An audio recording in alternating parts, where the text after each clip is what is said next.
Kenapa kita tahu ada PTK gitu? Karena kita tahu yang dapat data saya dari Kemdikbud ya, setelah Bapak Ibu guru di golongan 4 gitu, itu golongan 4A-nya terlalu banyak, jadi tidak bisa naik ke golongan selanjutnya. Karena apa? Karena tidak banyak yang punya kesempatan untuk bisa menulis.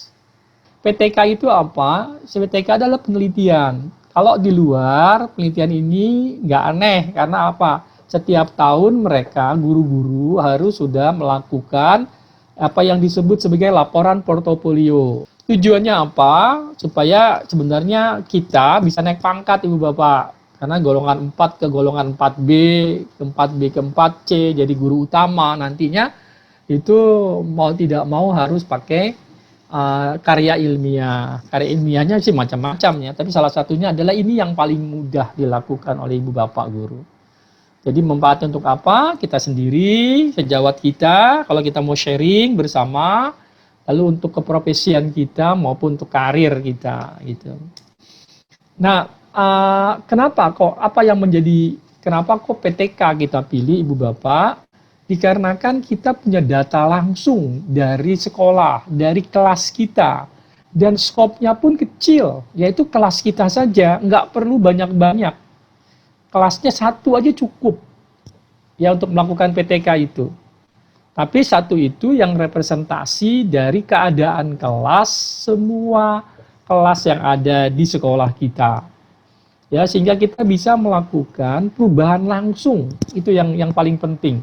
Jadi ada action, makanya disebut dengan action research. Tindakan, ada tindakan. Nah, ini ciri daripada PTK. Yang kedua, dapat dibentuk secara kolaboratif, yaitu apa? Apabila tim guru melakukan ini bersama-sama. Tidak apa-apa gitu. Lalu dia memberdayakan, karena kontribusi tim kalau dia adalah kolaboratif, sifatnya timnya itu sangat-sangat bisa memberikan kontribusi yang bagus. Lalu apalagi karakteristik dari PTK ini atau action research ini adalah interpretatif. Interpretatif itu sesuai dengan interpretasi kita, sesuai dengan konteks yang ada. Sehingga memang sangat-sangat spesifik. Nah, di dalam penelitian-penelitian yang lain disebut juga PTK ini sebagai case study juga gitu. Tetapi dalam bentuk kecil. Nah, maka dikatakan action research. Prosedurnya apa? Lihat kondisi lapangan dulu, apa yang jadi ini adalah apa? Temuan tentang kesulitan. Temuan masalah. Masalah itu kita isolasi, kita fokus di mana? Lihat dari pokok bahasan apa? Sebenarnya gampangnya dari tes aja. Dan sub pokok bahasan apa? Bahasan apa? Misalkan, lalu dia berapa persen yang berhasil untuk itu ya, untuk sub pokok bahasan ini, dan berapa persen yang kurang berhasil. Lalu berapa persen yang gagal, tidak berhasil.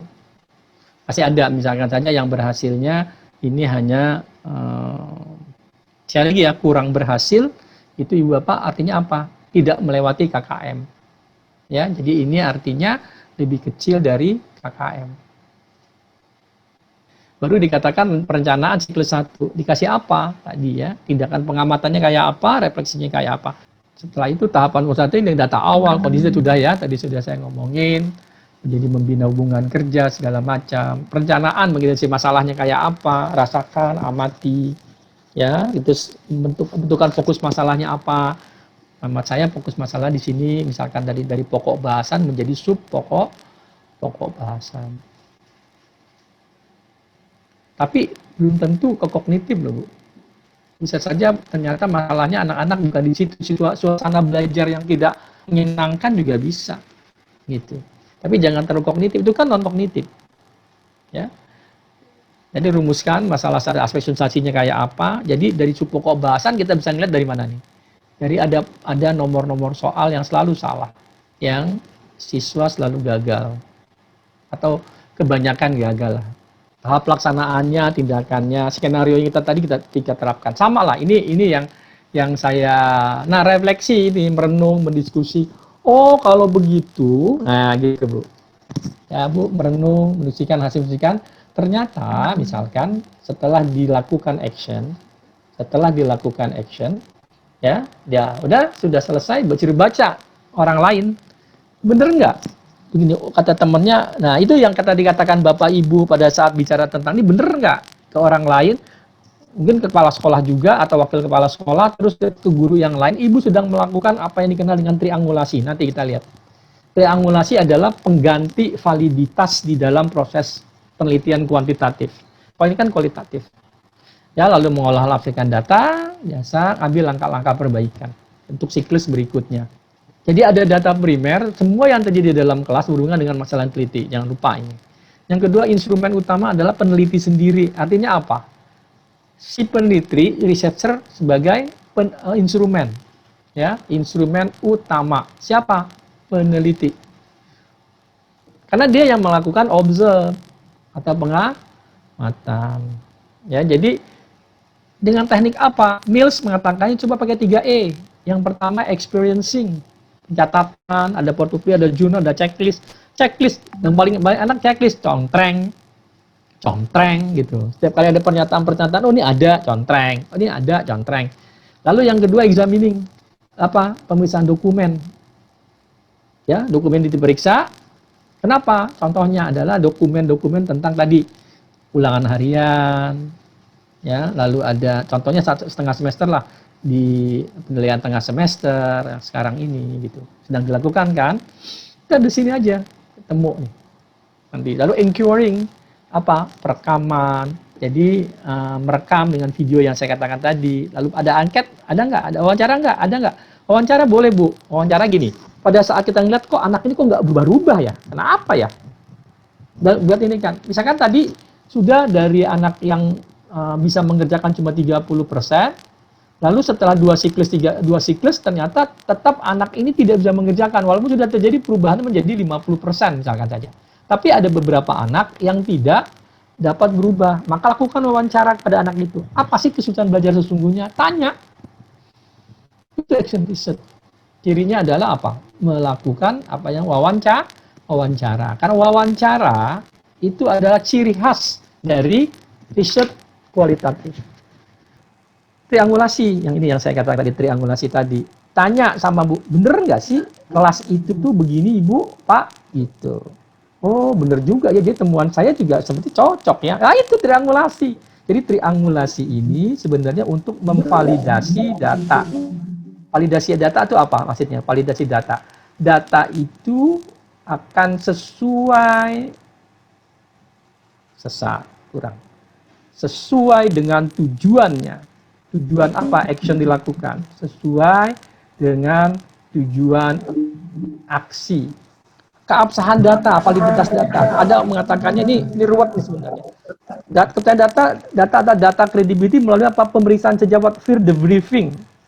Ya, jadi triangulasi tadi sudah kita bicarakan di sini, gitu ya. Dan pengumpulan dokumen yang berhubungan dengan ini. Nah, justru triangulasi ini melihat kepada teman sejawat atau peneliti lain, gitu ya. Kalau pernah ada teliti, ini yang apa? Yang dalam bahasa kasarnya diiyakan nama teman kita. Itu namanya kita melakukan triangulasi.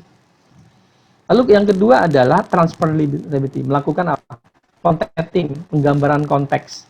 Anak ini, misalkan tadi, atau kelompok ini, sekolah kelas ini, tidak bisa dirubah. Lalu ada netralitas, ada objektivitas, ya, melalui triangulasi dan penyusunan catatan. Jadi triangulasi tadi ada triangulasi tiga pihak, gampangannya. Kita sendiri, gitu, lalu mengkonfirmasi ke sejawat, kalau bisa konfirmasi lagi ke kepala sekolah atau guru yang lain. Oke, tipsnya apa? Mulai dengan hal yang sederhana dengan skala kecil. Ya, lalu siapkan diri kita menghadapi berbagai situasi. Biasakan melakukan refleksi diri. Oh ini kenapa sih? Ngomongin kenapa aja udah itu refleksi. Kita tuliskan kemengapaannya itu, lalu kita tuliskan jawaban yang harus untuk menjawab kemengapaan itu. Oke, terus biasakan mencatat semua kejadian penting. Oke, kejadian penting itu biasa kita catat. Kalau nggak bisa mencatat, rekam aja. Sekarang ada video kok. Pakai apa? HP videonya udah. Oke, lalu siap melaksanakan PTK itu sendiri. Oke ya. Oke, lalu ini jurnal dan catatan dialogisnya setiap asal mengajar, tulis jurnalnya. Tulis catatan. Kalau jurnal dianggap kecil adalah catatan harian. gitu ya, yang secara jujur memaparkan, karena ini ngomongin tentang keanesan kita, jujur, paparin aja, atau buat kita, ya, ini kenapa kok begitu, saya salah mungkin dalam mengajarkannya, atau apa, catat aja semua, karena itu yang buat ini kan, karena kita merenung, paling penting di sini. Ya, lalu bertanya ke mengapaan tadi, ke bagaimanaannya dengan pertanyaan yang kritis. Lalu baru kita coba kan lakukan internalisasi ini karena kita melakukan action pada siklus berikutnya. Gitu. Lalu mendapatkan hasil yang lebih baik, lalu minta masukan gitu, ya. Nah, diskusi dengan sejawat tentunya pada saat habis selesai mengajar. Juga kan enak, beban pikiran kita jadi lebih ringan kalau kita banyak dialog sama teman-teman sejawat, gitu ya. Ada portofolio tadi, tip kedua, dengan melihat manfaat portofolio, dokumen-dokumentasi yang ada dari siswa itu dapat membantu kita.